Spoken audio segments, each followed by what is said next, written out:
You know that feeling, right? When you're stuck in traffic or dealing with a difficult coworker, or you just get that sense that everything is completely spiraling out. Well, what if I told you there's a way to find real strength right in the middle of all that chaos? Today, we're going to dive into some ancient wisdom that gives us a powerful tool for exactly that. It all starts with a huge and maybe kind of tough truth we all have to face.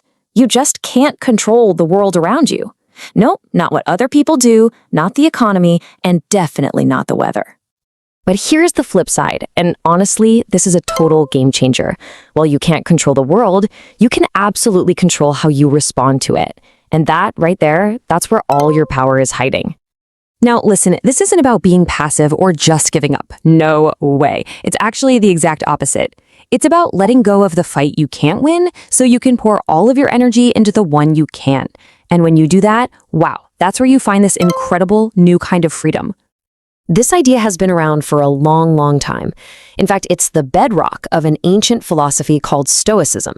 The Stoics called it the discipline of control, and for them, it was the absolute key to living a good, meaningful life. I mean, just think about it. How much time and energy do we waste fighting battles we are just guaranteed to lose? We get stuck replaying old mistakes, we stress out about a future we can't predict, we try to change people who don't want to change. It's like trying to push a giant boulder up a hill. It's exhausting and you get absolutely nowhere. So the Stoics figured out that this constant struggle, this fight against things we can't control, is a huge source of our stress and our unhappiness. It's that gap, the one between what we think we should be able to control and the reality that, well, we can't. That gap is where so much pain comes from. So let's break it down. Look, on one side, you've got all the external stuff, the weather, what other people do, random events, all totally outside your control. But on the other side, that's your inner world, your thoughts, your reactions, your choices, your attitude. That right there, that's your kingdom, and you're the one in charge. The Roman Emperor Marcus Aurelius, who was also a pretty serious Stoic philosopher, he just nailed it with this. And the strength he's talking about, it's not about being physically strong. It's an inner resilience, this mental toughness that you build by focusing only on what you can truly command, your own mind. And when you really, truly get this, everything changes. You stop being a puppet, jerked around by your circumstances, and you become the master of your own mind.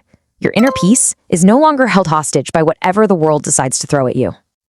Okay, so this all sounds great in theory, right? But the Stoics were super practical. They knew just understanding this stuff wasn't enough. You have to train for it. So how do we actually do this when life gets real?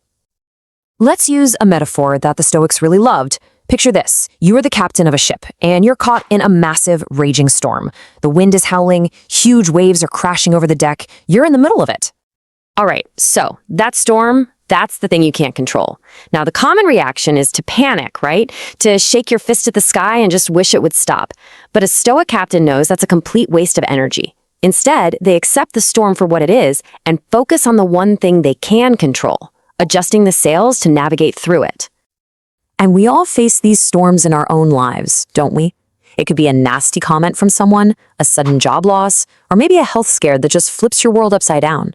These are the winds and waves of everyday life. And in every single one of those moments, you have a choice, a really critical one. You can't make them take back the insult, but you can choose how you respond. You can't undo the layoff, but you control your attitude as you look for what's next. You can't always stop fear from showing up, but you get to decide if it's going to paralyze you or make you stronger. And the result of all this training, this constant practice, is what we can call an unshakable mind. Now, this doesn't mean you become a robot with no feelings, not at all. It means you can stay calm, you can stay centered, you can think clearly, even when everything around you is pure chaos.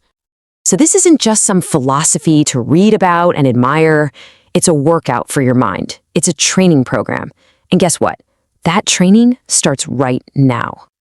I want you to ask yourself this and be really honest. What are you trying to control that was never yours to control in the first place? Is it what someone else thinks of you? Something that happened in the past? An outcome you're worried about in the future? And now, let's flip it. While you've been so focused on all that stuff out there, what power inside of you have you been ignoring? What strength has just been sitting there waiting for you to use it? Because this is your superpower. In any moment, I don't care how tough it is, you have the power to choose. You can choose peace when everyone else is panicking. You can choose purpose instead of anger. You can choose strength when you feel despair. And let's be super clear about one thing. This training, this practice, it is not about trying to bend the world to your will. Honestly, trying to do that is just a recipe for a lifetime of frustration. The real goal? It's to become the master of your inner world, to build a mental fortress that is so strong, so resilient, that no outside event, no matter how crazy, can ever truly touch your peace of mind. And that, right there, is the first law of inner power. The world is always going to be a little chaotic and unpredictable, but your freedom, your strength, and your peace, they are found in the one thing you can always command: yourself.